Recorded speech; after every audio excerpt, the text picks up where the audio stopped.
This morning I have gone out shopping and I have gathered all the ingredients that I needed that I didn't have in-house already to make my freeze-dried survival chicken stock ready-to-eat meal. So I'm definitely going to make it out of as much fresh ingredients as I can. I had to obviously buy a bag of frozen peas because peas are one of those things that I have a difficult time growing enough of and processing myself. So I'll be using frozen peas. I do have my own canned corn, which I'll be using. And of course onions, these are not the ones I grew. I had to buy these. Same with the potatoes and the carrots. My own stock of potatoes was finished a while ago. And celery as well. The celery was a good deal today. I bought 2 of them because they were just $1.99 for a bundle. And of course, chicken. Now this is chicken thighs. I think I've got 5 of them in this package, and it's frozen solid because I bought them the other day. And then of course today I went out and picked up another 2 packages of chicken carcasses. So the first thing I'm going to do obviously is get my chicken carcasses on the stove. This is going to be a multi-day process for sure, but get my chicken thawed, and then I'm going to roast it just to give it extra flavor. Get all my vegetables all chopped up and ready. In the meanwhile, my peas will go back in the freezer and I'll get everything else ready here. And if you've never seen my packages of chicken carcasses, this is what they look like. So they've been stripped of all the, I guess, the saleable meat, and then they just package the rest. Usually 4 in a package, and they work well for making stock, that's for sure. Now, they can have a little bit too much skin and fat on them. I can leave this on, I can cut it out, it really doesn't matter. At this point I'm going to have to drain any excess fat anyway, but maybe we can get the flavor and the nutrients of it into the chicken stock anyway. So there we got 4 carcasses in a pot, and now I'll just add water and get it on the stove. Okay, it's on the stove and it'll be simmering for hours, probably until the morning, and I know that I can make this in an Instapot. I do have an Instapot, but I prefer to allow it just to simmer very, very slowly for many hours. And you know, probably both methods work just as equally well, but this is the way I prefer to do it myself. So this will not be ready till the morning, and after that we will have to strain it, let it cool down, and skim off the excess fat if we're going to use this for freeze-dried foods. Okay? Meanwhile, it's time to prep up some of this other food. Now, the chicken thighs, I'm just going to put it aside and just put them in the fridge and let them thaw until tomorrow at this point. So yes, this is a multi-day job. Okay, and I have a tiny bit of stock left over from when Mark made some shrimp scampi, so I'm actually just going to pour this right into the chicken stock that I'm making now. No point in letting it go to waste. And it takes a jar out of my refrigerator. Okay. Okay, and I was sent this new cutting board, and I'm going to use it for this purpose here. So, it is a bamboo cutting board, and it's got 2 little notches on the side to lift things up. Let's see, what else have we got? Nice little rubber feet to keep everything steady. And we have a number of mats to use, and they fit right into a slot. So these can be used for different items. Now, if my meat was ready, obviously I'd be using one of them to cut up my chicken. And I'm going to wash these before I use them. But we have 6 different mats, different color coded. And they've got little icons, I guess you would call them, on them to suggest what each one could be used for. And I guess if you want to stick with their color coding, that's fine. This one is more a vegetable. This one is beef, fish, fruit, chicken, and bread. So yes, if you want to stick with that, that's fine. If you just want to change them as you go, depending on what you're doing, that's fine as well. And they fit into the top here. So when you're done and you've dirtied up that mat, just pull one out and put the next one in. And these are what you scrub well, put in the wash. These are your cutting mats. And the board itself, I guess it's bamboo, and you just give it a quick wipe if you get dirt on the edge. It looks like an interesting product. If you're interested in it, I will provide a link.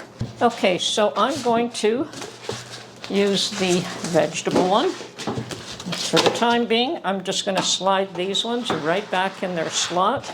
And that's the nice thing about it, it's all contained. So I'm going to wash these, and then I'm going to start preparing my vegetables. Okay, I've got all my vegetables cleaned up, and I'm also going to use my little dicer. And by the way, I did destroy this thing. I tried to cut carrots with it, and carrots are far too tough. So it's okay for onions and the potatoes and the celery, but not the carrots. So I'm missing one of the little cutters in there, but it still will be useful to some degree. So I'm going to see how the celery works. I've never done celery in this before. So put one on either side. Yeah, celery works. Okay, so I want to chop up everything, and then I'm going to put it in a bowl, and we're going to put a little bit of oil and cook it down just a bit. So let's get these processed. And the middle is where I destroyed this, but it still seems to be working so far.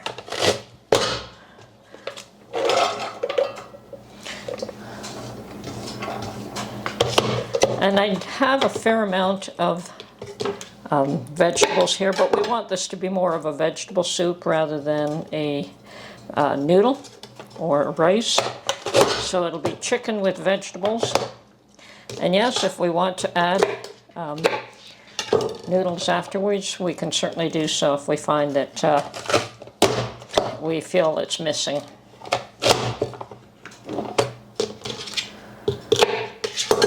So, using this little item, I get the nice little chopped size like what you buy frozen. And yes, I could have bought some of these things frozen. I know I could have got the peas, carrots, and corn mixture frozen, or I could have got the individual, and I did get the peas individual, and I'm using my own corn. And perhaps it is a little bit more work, but you still have to add some of your own vegetables anyway. I don't think you can buy frozen celery. At least I haven't seen it, and I haven't seen frozen onions. So, you know, just a bit more work to do a few other vegetables. But if you want to use the frozen, there's absolutely nothing wrong with that.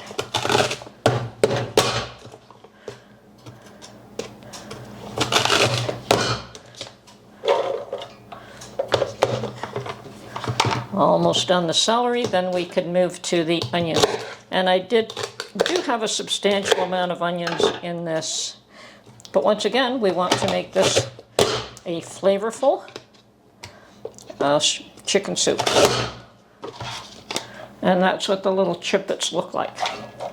I don't know if you can get a more robust unit of these things, but it did a pretty good job for me until I tried to put something through it that I shouldn't have. Okay, so there's my celery. Now my onions, I'm going to cut them into slices first. So into threes.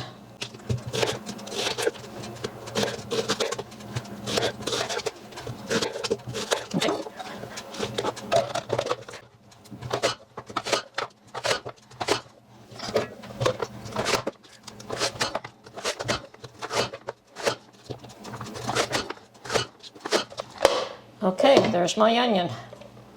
And now we'll do the carrots. I will not be using that machine. So, what's the best way?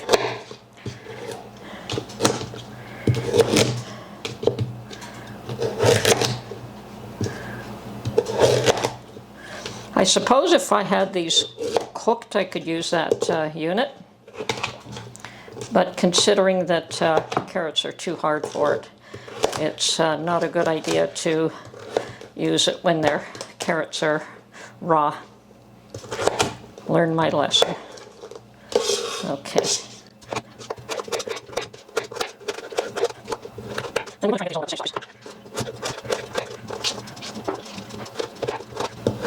Now the potatoes will not be going in this batch. What I'm going to be doing here is once I've got these trimmed, I'm going to put them on the stove with a little bit of oil, a little bit of olive oil, and just cook them until they've gone a little bit soft. And then we'll put them away until everything else is done. Unfortunately, I don't have the stock done ahead of time. I actually do, but I don't want to take it out of the jars. I've already got them canned, and I prefer to leave those canned.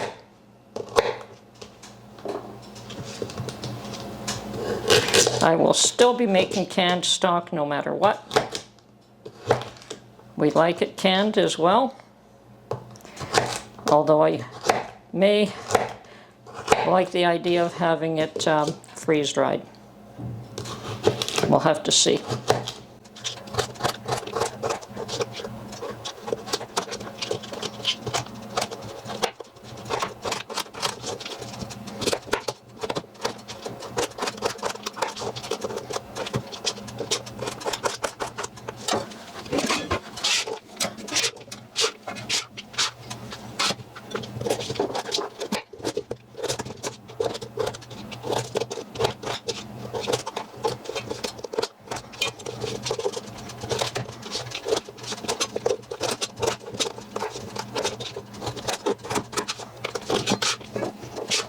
Okay, and the potato I will just blanch and put away as well. It's not going in this batch, but we will slice them up and put them through the dicer.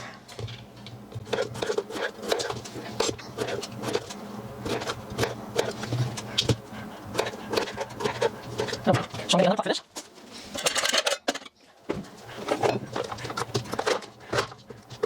This just potatoes beautifully. And I think like freeze-dried potatoes for storage separately, I will be doing like this. And they can be turned into hash browns, they can be turned into mash, whatever you like.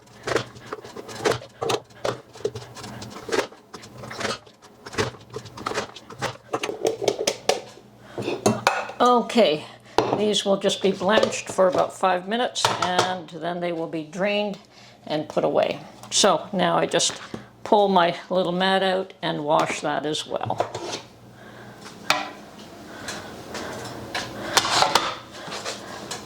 The board itself, I can just give it a little bit of a wipe,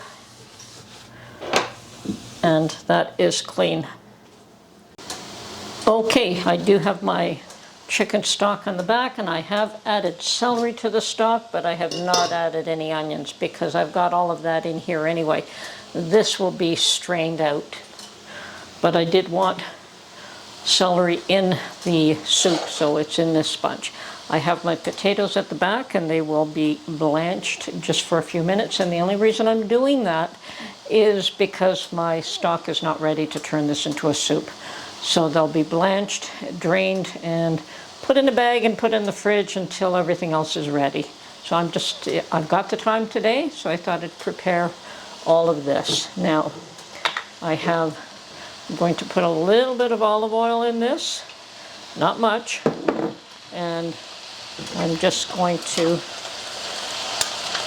allow these to cook up a bit. Once again, get the celery and onions translucent, cook up the carrots a little bit. And the idea is not so much to cook them up, but just to get everything melded together. Once I'm happy with this, it'll go into the refrigerator as is until I'm ready for the stock. I still have to add peas, I have to add corn, and I may add turnip. I think I have some, rutabaga in my freezer that I may add. So you can add just whatever vegetables you like in your soups. But I do have a can of corn that I definitely want to add, and peas that I bought. Not too fussy on adding beans here, but we may do that as well. So I'm just going to put a lid on this and let it just soften up under a medium temperature. I don't want it to necessarily cook too much. So medium to low, and I'll put the lid on. Now tomorrow I will be roasting the chicken and taking off the extra skins for the fat. We don't want that if we're going to freeze dry this. Actually, I could certainly make this whole chicken soup as a pressure canned food as well. And I may do that as well. Like I may do a few pint jars pressure canned, see how I feel about that. Or actually maybe 1 quart jar, because 1 quart jar would probably be good for Mark and I. So we'll see how I feel about that once I've got the soup together. And well, maybe I can't fit it all in the trays that I'm going to put in the freeze dryer. We'll see what the results are. So far, I'm happy with what's happening. And I did buy 2 packages of chicken stock, so perhaps I'll be making chicken stock all summer. We'll see what happens. Okay, that's it for now. I'm afraid that I can't really do too much until my stock is ready. As I said, as soon as the potatoes have blanched for about 3 to 5 minutes so that they don't turn black and get ugly, I will drain them and put them in the fridge. This will go in the refrigerator as is and just allow it to cool down until I'm ready to put the whole soup together. And yes, I want to do the whole soup all at once, add my spices, add my salt, whatever I want to add. That way I know that I've got the flavor that I want. Perhaps next time around I'll just do all the individual parts and throw them all together. But this time I think I want to do the whole soup all at once, make sure it's got the flavor that I want. Anyway, hope you found this interesting, and we'll see how successful I am at preparing meals that can be stored for 25 years. Talk to you soon. Bye for now.